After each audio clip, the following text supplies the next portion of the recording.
Baik, sebelumnya Assalamualaikum warahmatullahi wabarakatuh. Selamat pagi kepada Ibu Ayu Puspawirani selaku dosen pengampu mata kuliah Keselamatan dan Kesehatan Kerja. Sebelumnya perkenalkan kami dari kelompok 11 yang beranggotakan Surya Nugraha, Andika Putra Mahendra, kemudian saya sendiri Gerald Immanuel, kemudian Fawas Wisdan Firzatullah. Pada kesempatan kali ini kami akan mempresentasikan tugas untuk ujian tengah semester dari mata kuliah Kesehatan dan Keselamatan Kerja di mana temanya untuk kelompok 11 adalah menerapkan manajemen risiko K3. Ya baik, yang pertama itu, elemen faktor yang pertama itu adalah mempersiapkan manajemen risiko K3.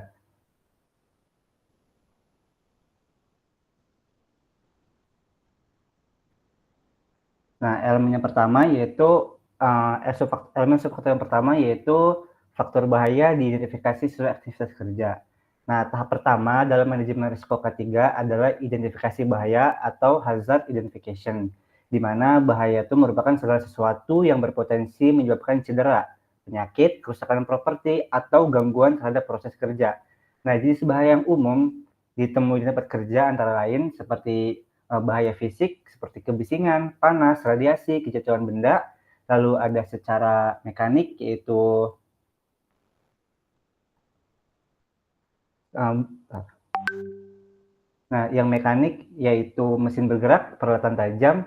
Lalu jenis bahaya kimia ada paparan debu, asap, dan zat korosif. Dari biologi ada mikroorganisme dan serangga. Dari sisi ergonomi ada pengangkatan beban manual atau postur yang tidak tepat. Dari segi psikologis ada stres kerja dan tekanan waktu. Dari segi lingkungan ada permukaan licin dan pencahayaan yang buruk. Selanjutnya, elemen subfaktor yang kedua yaitu metode penilaian risiko ditentukan sesuai dengan aktivitas kerja. Nah, setelah bahaya teridentifikasi, langkah berikutnya itu menentukan metode penilaian risiko, di mana metode yang paling umum digunakan itu adalah HIRA-DC atau Hazard Identification, Risk Assessment, dan Determining Control. Nah, prinsipnya itu risiko ini dihitung dari dua komponen utama, yaitu severity atau keparahan, di mana tingkat keparahan akibat yang mungkin terjadi, lalu ada probability, yaitu seberapa sering bahaya dapat terjadi. Nanti dari kedua risiko tersebut, dari dua komponen tersebut, akan didapatkan nilai risiko dari rumus sederhana, yaitu risk level itu sama dengan severity dikali probability. Kemudian nanti hasilnya itu dikategorikan menjadi risiko rendah, moderat, signifikan, atau tinggi. Lalu selanjutnya yaitu melaksanakan manajemen risiko K3. Nah, elemen subfaktor yang pertama yaitu di 21 yaitu faktor bahaya diidentifikasi sesuai aktivitas kerja. Di mana nanti setiap hasil identifikasi itu perlu dicatat dan dikelompokkan berdasarkan area kerja atau jenis aktivitasnya. Tujuannya itu supaya analisis risiko ini lebih terarah dan mudah dipantau. Nah, rekaman ini umumnya menggunakan formulir HIRA-DC yang mencakup jenis pekerjaan, sumber bahaya, dampak yang ditimbulkan, nilai risiko, dan upaya pengendalian yang dilakukan. Nanti didapatkan nilainya, lalu subfaktor yang selanjutnya adalah risiko bahaya dinilai sesuai dengan metode penilaian risiko. Nah, setelah semua bahaya tercatat, nanti setiap risiko itu harus dinilai secara sistematis sesuai metode yang dipilih. Dalam konteks HIRA-DC, penilaian risiko yang dilakukan dengan menentukan nilai severity dan probability, lalu mengalihkan keduanya untuk memperoleh tingkat risiko. Hasil ini tuh dapat membantu perusahaan mengetahui bahaya mana yang perlu ditangani dan perlu ditangani lebih nanti gitu. Baik, selanjutnya untuk subfaktor yang ketiga yaitu tingkat keparahan atau severity. Jadi severity ini menggambarkan seberapa besar dampak dari suatu bahaya jika terjadi. Nah, umumnya severity ini dibagi menjadi 5 tingkat. Yang pertama itu ada insignifikan atau tanpa cedera, kemudian yang kedua itu ada cedera ringan atau minor, kemudian yang ketiga itu ada moderate atau cedera sedang, kemudian yang keempat adalah major, yaitu cedera berat atau cacat permanen. Kemudian yang kelima itu ada katastropik, yaitu tingkat yang paling besar yang dapat menyebabkan kematian atau kerugian besar. Nah, selanjutnya untuk subfaktor yang keempat, itu ada tingkat kemungkinan atau probability. Nah, jadi untuk probability ini, itu menunjukkan seberapa sering terjadi suatu bahaya. Nah, probabilities ini juga dikategorikan berdasarkan 5, Yang pertama itu ada A, yaitu almost certain atau hampir pasti, kemudian yang B itu mungkin, kemudian yang C itu kadang-kadang, yang D itu jarang, dan yang E itu sangat jarang. Nah, gabungan antara severity dan juga probability ini itu digunakan untuk menentukan tingkat risiko akhir. Nah, selanjutnya untuk subfaktor yang kelima, yaitu tingkat risiko ditentukan berdasarkan kombinasi severity dan juga probability. Nah, di mana setelah kedua nilai diperoleh, risiko itu dapat diklasifikasikan menggunakan matriks risiko. Contohnya, untuk level risiko R, yaitu rendah, artinya dapat diterima. Kemudian untuk level risiko M, yaitu moderat, artinya perlu pengawasan. Selanjutnya untuk level resiko S yaitu signifikan, artinya butuh tindakan segera. Dan yang terakhir itu untuk level resiko T atau tinggi, itu artinya kondisi darurat. Baik, selanjutnya ini saya akan menjelaskan yang bab 3, yaitu mengendalikan risiko bahaya. Next.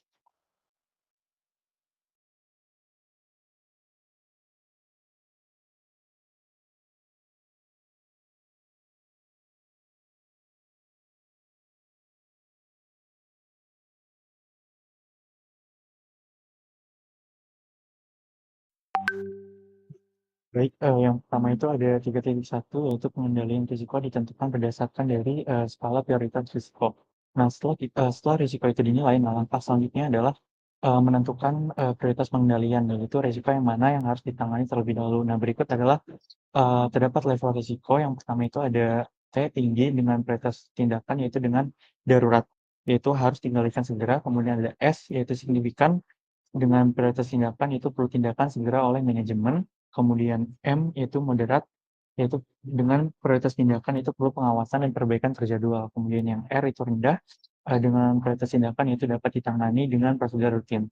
Nah, selanjutnya yaitu adalah residual risk atau sisa risiko yang dinilai kembali setelah pengendalian. Nah, untuk yang 3.2 ini, residual risk itu adalah risiko yang masih tersisa setelah pengendalian dilakukan. Nah, evaluasi ulang perlu dilakukan untuk memastikan, yang pertama, apakah pengendalian itu sudah efektif? Yang kedua, apakah risiko berkurang dari signifikan? Nah, selanjutnya itu ada metode residual risk yang biasanya itu dilakukan dengan yang pertama itu monitoring lapangan, kemudian yang kedua melakukan pengawasan harian, yang ketiga itu melakukan evaluasi efektivitas pengendalian.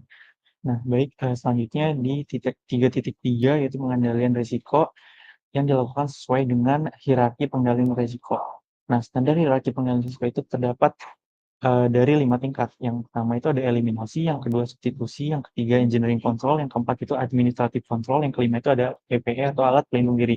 Nah, untuk jenis pengendalian ya pada eliminasi itu ada menghilangkan sumber bahayanya. Kemudian contohnya itu seperti stop penggunaan alat berbahaya. Yang kedua itu untuk pengendalian substitusi itu jenis pengendalian yang substitusi itu contohnya misalkan mengganti dengan yang lebih aman. Nah, untuk contohnya itu ganti alat tajam dengan alat yang otomatis gitu. Kemudian yang ketiga ada engineering control dengan jenis pengendaliannya itu rekayasa teknis. Nah, untuk contohnya itu safety guard, ventilasi dan juga pembatas. Nah, kemudian yang keempat itu ada administrative control. Nah, untuk jenis pengendaliannya itu seperti SOP, melakukan pelatihan dan juga jadwal kerja. Nah, untuk contohnya itu misalkan briefing harian dan juga signase. Kemudian yang kelima itu ada PPE atau alat pelindung diri. Nah, untuk jenis pengendalian itu ada helm, masker, dan juga sarung tangan. Dan contohnya itu misalkan level yang paling dasar.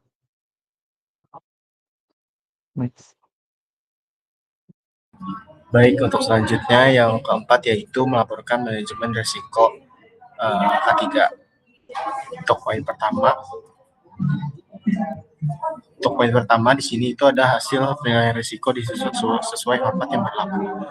Laporan risiko harus disusun dalam format standar seperti formulir HIRA DC atau laporan evaluasi K3. Isi laporan umumnya mencakup aktivitas kerja, potensi bahaya, nilai risiko, serta tindakan pengendalian yang dilakukan.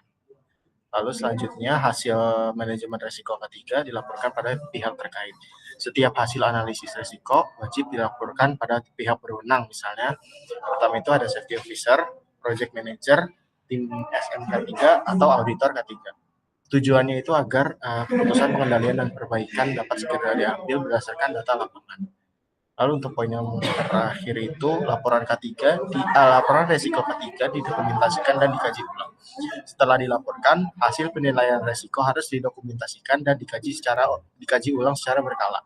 Tujuannya itu untuk menjadi bukti pelaksanaan ketiga, untuk menilai efektivitas pengendalian, dan juga menjadi referensi untuk proyek berikutnya.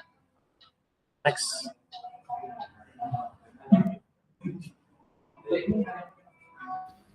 Ya baik, selanjutnya tuh dari SKKNI itu tuh kita akan menilai dari studi kasus, di mana studi kasus penilaian risiko dengan metode HIRA DC pada pekerjaan konstruksi Gedung Kebudayaan Sumatera Barat yang diteliti oleh Taufik Ihsan, Sarah Azhara, dan Febita Amanda Putri.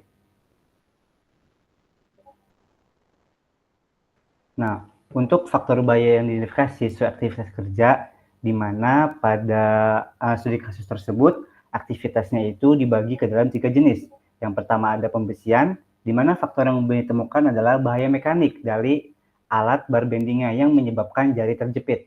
Lalu aktivitas kedua yaitu bekisting, di mana faktor bahaya yang ditemukan yaitu bahaya fisik dari kejatuhan material, serta kimia maupun fisik dari serpihan besi yang masuk ke mata. Lalu aktivitas yang ketiga ada scaffolding, di mana faktor bahayanya yaitu bahaya jatuh dari ketinggian dan tertusuk benda tajam. Nah, dari hasil tersebut, maka dibuatlah dalam bentuk probability, severity, dan risk levelnya. Di mana dalam aktivitas pembesian, probability yang didapatkannya itu nilainya C atau moderate, dan severity-nya senilai 3, di mana hasil risk levelnya adalah signifikan. Lalu bekistingnya, probability-nya itu B atau jarang-jarang, di mana severity-nya itu minor, di mana risk level yang didapatkan juga S atau signifikan. Lalu aktivitas scaffolding, di mana probability-nya B dan severity-nya senilai 2 atau minor, dan didapatkan risk level-nya itu S atau signifikan.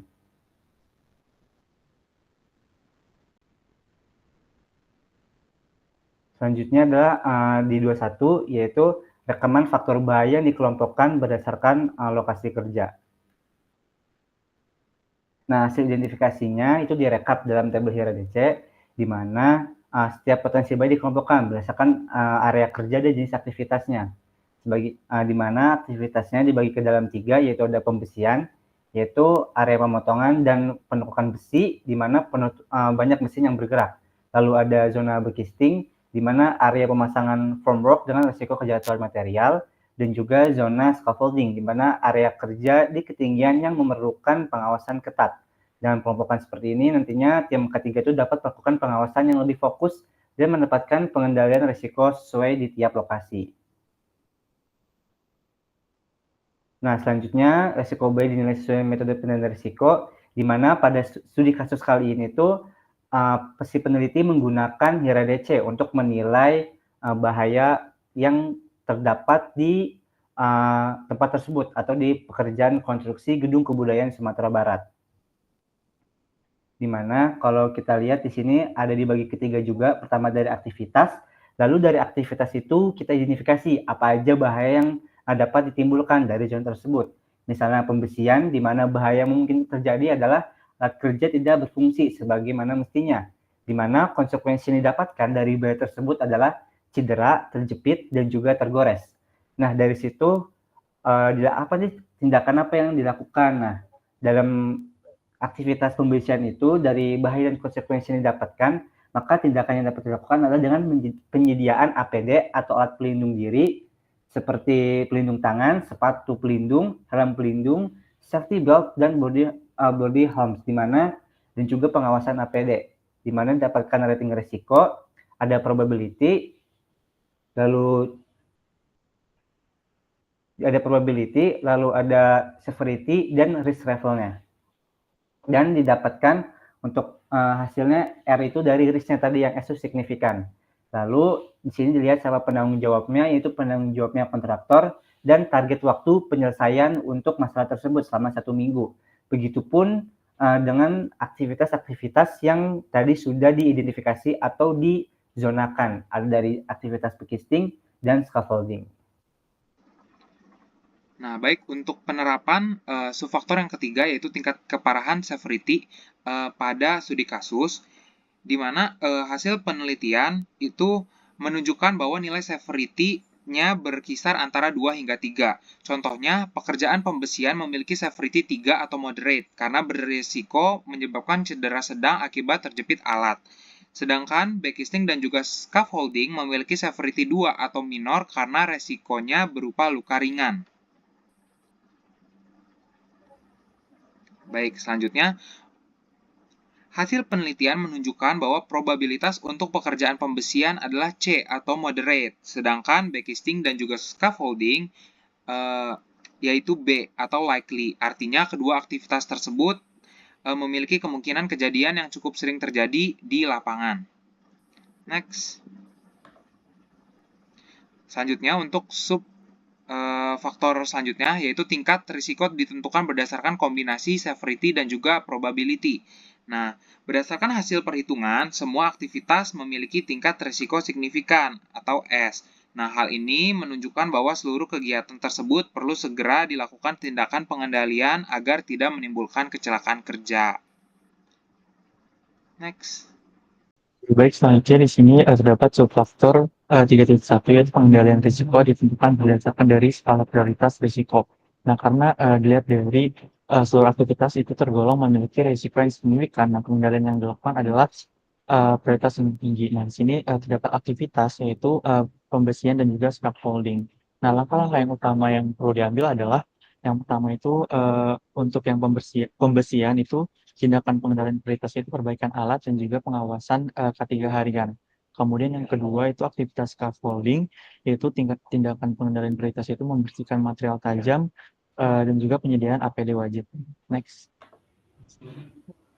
Selanjutnya di 3.2 yaitu residual risk atau sisa risiko dinilai kembali setelah pengendaliannya.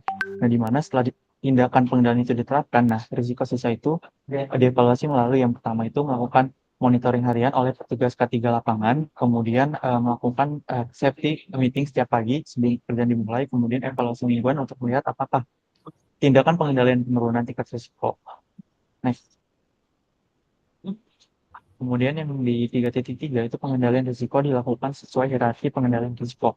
Nah, di sini untuk yang level hierarkinya itu ada 3. Yang pertama itu ada untuk penerapannya itu melakukan perbaikan alat berbending, kemudian untuk administratif control itu melakukan safety meeting harian atau pengawasan supervisor K3, dan juga untuk yang PPE itu penerapannya itu yaitu melakukan penyediaan helm, sepatu, masker, dan juga kacamata.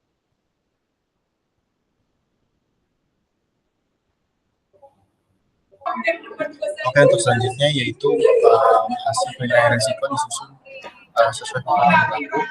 Semua hasil penilaian risiko disusun dalam format ABC yang mencakup yang pertama itu aktivitas kerja, potensi bahaya, dampak, nilai severity dan probability, tingkat risiko, tindakan pengendalian, dan penanggung jawab pelaksanaan program.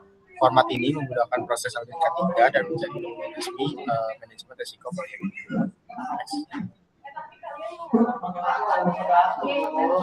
Untuk selanjutnya, hasil manajemen risiko K3 dilaporkan kepada pihak terkait.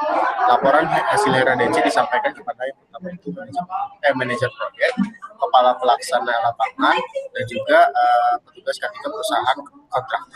Hasil laporan menjadi bahan diskusi dalam rapat mingguan untuk menentukan tindak lanjut perbaikan serta kebutuhan pelatihan atau sosialisasi tambahan dari manajer. Next, yang terakhir itu laporan risiko K3 didokumentasikan dan dikaji. Dokumentasi hasil HRDC disimpan sebagai arsip proyek dan digunakan sebagai referensi untuk proyek-proyek berikutnya. Tim K3 melakukan kaji ulang terhadap hasil laporan untuk memastikan pengendalian risiko tetap efektif dan menyesuaikan dengan kondisi lapangan yang dinamis. Selain itu, laporan juga digunakan untuk mendukung kegiatan audit internal SMK3 dan menjadi bukti penerapan sistem manajemen keselamatan kerja yang berkelanjutan. Ya, baik. Mungkin cukup sekian presentasi yang dapat disampaikan oleh kelompok 11. Atas perhatiannya kami ucapkan terima kasih. Kurang lebihnya mohon maaf. Terima kasih dan wassalamualaikum warahmatullahi wabarakatuh.